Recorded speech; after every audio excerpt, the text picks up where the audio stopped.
एक बड़ी पुरानी कहावत है, कहते हैं समर्थ को नहीं दोष गोसाई। कुछ वैसा ही इस वक्त इजराइल के साथ हो रहा है। जिस अमेरिका ने ना कहा था उसने $1 अरब का हथियार पैकेज भेजा है। जानेंगे क्या है मामला। तो वहीं दूसरी तरफ एक भारतीय की मौत के बाद भी कई सवाल उठ रहे हैं और इजराइल के विदेश मंत्री ने भारत को क्यों कहा हमारी दोस्ती आने वाले दिनों में और भी ज्यादा मजबूत होने वाली है। जियोपॉलिटिक्स में बहुत कुछ चल रहा है, हमेशा की तरह जानने को मिलेगा बहुत कुछ। आइए जानते हैं इन खबरों को विस्तार से। गाजा में जारी इजरायली ऑपरेशन के खिलाफ बाइडेन प्रशासन बार बार बयान दे रहा है, जबकि अमेरिका ने $1 अरब का हथियार पैकेज इजराइल भेजने का फैसला किया है। व्हाइट हाउस ने $1 अरब मूल्य का हथियार पैकेज उस वक्त भेजने का फैसला किया है जब राफा में सैन्य हमले को लेकर बाइडेन प्रशासन और इजराइल में तीखी बहसबाजी भी देखने को मिली है। कहा जाता है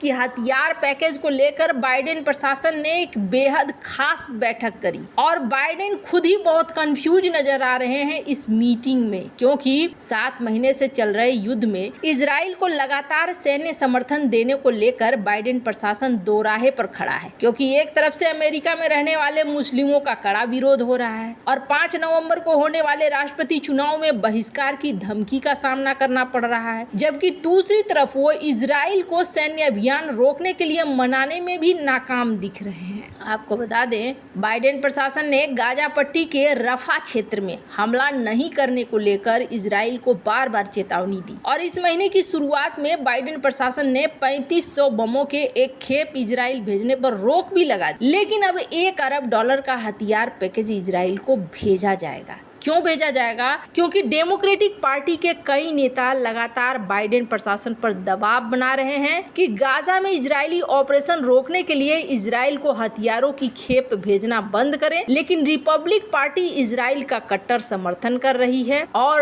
अब 3500 बमों के खेप पर रोक लगाई तो रिपब्लिकन पार्टी ने जोरदार विरोध कर दिया है। स्क्रीन पर एक आर्टिकल देख सकते हैं। अमेरिकी सांसद लिंडसे ग्राहम ने क्या कहा। इन्होंने कहा कि इजराइल को गाजा पर परमाणु बम गिरा देना चाहिए। दूसरे विश्व युद्ध में अमेरिका ने जब न्यूक्लियर हमला किया था तभी जंग रुकी हुई थी। ग्राहम ने कहा कि इजराइल को भी यही करना चाहिए। अमेरिका यहूदी देश को युद्ध खत्म करने के लिए जरूरी बम दे। इजराइल किसी भी कीमत पर ये जंग हार नहीं सकता। जापान पर परमाणु हमला करना सही फैसला था और अब इजराइल को भी अपने अस्तित्व की रक्षा करने के लिए ऐसे फैसले लेने होंगे। कुछ इस तरीके के बहस किए गए मीटिंग में आप इससे समझ सकते हैं। हालांकि ग्राहम पहले भी बड़ा खतरनाक बयान देते हैं, जैसे कि इससे पहले उन्होंने बयान दिया था कि ईरान को नक्शे से मिटा दे अमेरिका। अब इस मीटिंग के बाद बाइडेन प्रशासन आ गए दबाव में आने के पीछे कारण क्या है कि अमेरिका का एक बड़ा वर्ग यहूदी का ऐसा है जो काफी पैसे वाले, काफी अमीर और दबंग किस्म के हैं और उन्हें ये खोना नहीं चाहते हैं। एक तरफ यहूदियों का वोट है, दूसरी तरफ मुस्लिमों का वोट है। यहूदी के व्यापारी वर्ग अपना समर्थन देना बंद कर देंगे। अब जाकर यहाँ पर माना जा रहा है कि ट्रंप की पार्टी की वजह से यहाँ पर $2 बिलियन का हथियार पैकेज रिलीज किया गया है। हालांकि हिंसा किसी भी चीज की जवाब नहीं होती है। स्क्रीन पर एक आर्टिकल देख सकते हैं। भारत के भी एक शख्स यहाँ पर यूएन स्टाफ के तौर पर थे, यूएन सिक्योरिटी ऑफिसर थे और ये यूएन व्हीकल में जा रहे थे गाजा के अंदर और वहाँ एयर स्ट्राइक हुआ जिसमें ये मारे गए। वैभव अनिल काले, दरअसल ये पहले आर्मी में थे, फिर इन्होंने प्रीमेच्योर रिटायरमेंट ले लिया और यूएन को ज्वाइन कर लिया। अभी 3-4 महीने ही हुए थे, ज़्यादा वक्त भी नहीं हुआ था।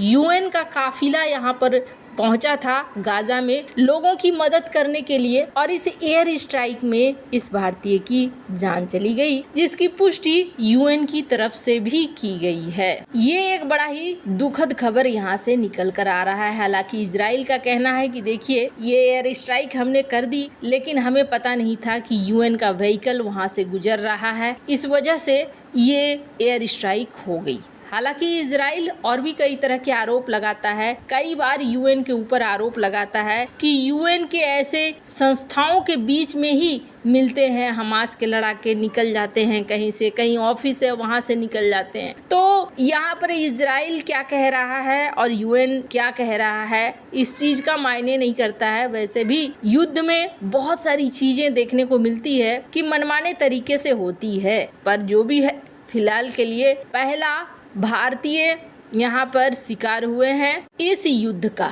जहाँ एक तरफ ये सारा सीन चल रहा है तो वहीं इजराइल का इंडिपेंडेंस डे था और इसके लिए इन्होंने जोरदार तैयारियां की थी। भारत में भी काफ़ी इनका स्वागत किया गया, कई तरह के आयोजन किए गए। स्क्रीन पर देख सकते हैं अपने 76वें स्वतंत्रता दिवस को इजराइल मना रहा था। अब इसी क्रम में भारत की तरफ से बधाई संदेश दिए गए, प्रेसिडेंट ऑफ इंडिया की तरफ से दिया गया, इसके अलावा डॉक्टर एस जयशंकर की तरफ से दिया गया। और इसके जवाब में इजराइल के विदेश मंत्री ने क्या कहा कि आपकी शुभकामनाओं के लिए धन्यवाद और हमारी दोस्ती और भी ज़्यादा मजबूत होगी और भी ज़्यादा ताकतवर होगी। खैर, भारत की तरफ से बहुत सारे बधाई संदेश इजराइल को दिए गए। कई सारे ऐसे लोग हैं जिनका ये कहना है कि भारत का रुख क्या है, तो आपको बता दें यूएन में भारत ने इजराइल और फलस्तीन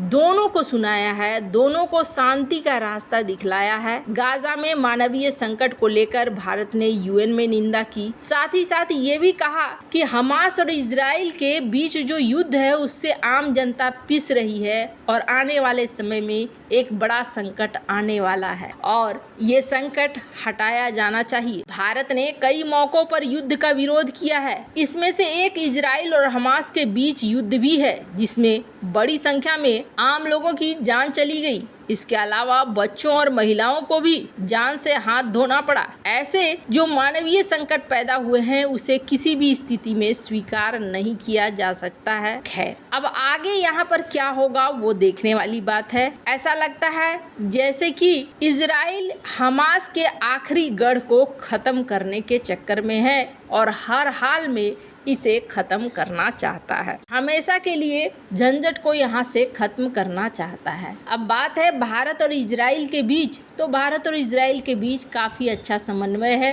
दोनों एक दूसरे को बहुत अच्छे से जानते हैं, वो भी बहुत अच्छे से जानते हैं कि विदेश नीति में कई बार बहुत सारी चीज़ें जरूरी होती है। यानी कि अमेरिका के हथियारों के हाँ कहने का मतलब ये हो गया कि अब यहाँ पर राफा पर एक्शन होगा, ये पक्का हो गया है। और यहाँ पर थोड़ी अफरा तफरी भी देखने को मिल रही है, लोग यहाँ से निकल रहे हैं। यानी कि राफा में अब हमास इजराइल की जंग शुरू हो चुकी है। हालांकि इजरायली बलों ने किसी भी रिपोर्ट पर टिप्पणी करने से मना कर दिया है। कहा जाता है राफा से 5 लाख फिलिस्तीनी पलायन कर चुके हैं। वैसे आपको क्या लगता है इन सब मामले में, आपकी क्या राय है, कमेंट कर जरूर बताएं। जल्द मिलते हैं अगले वीडियो में नई खबर के साथ।